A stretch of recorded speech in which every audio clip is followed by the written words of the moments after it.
بسم اللہ الرحمن الرحیم۔ ویلکم، السلام علیکم پیارے بچوں، میں آپ کی کلاس ٹیچر آپ سے مخاطب ہوں۔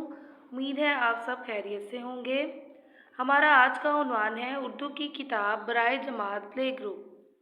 ہمارا آج کا سبق ہے کاف کے خاندان کا اطلاق۔ بچوں، آپ نے اردو کا صفحہ نمبر 73 حل کرنا ہے۔ کاف کی لکھائی کے اوپر تحریر کرنا ہے اور نقطے دار لکھائی کو مکمل کرنا ہے۔ اس کے بعد ہمارا آج کا سبق ہے حرف کو متعلقہ تصویر سے ملائیے۔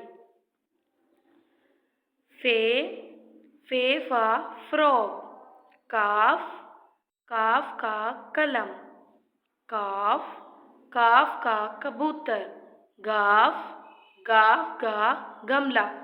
بچوں، آپ نے حرف کو ان کی متعلقہ تصویر سے ملانا ہے اور اس کو حل کرنا ہے اور اس کو بار بار دہرانا ہے۔ اس کے بعد آپ نے اپنی اردو کے اسکل پیک بک کا صفحہ نمبر 131 حل کرنا ہے۔ میم سے بننے والی چیزوں کے اندر رنگ بھرنا ہے، جیسے کہ میما میڈک اور میما مرغی کے اندر آپ نے رنگ بھرنی ہے۔ Thank you for watching, please like, share and comment.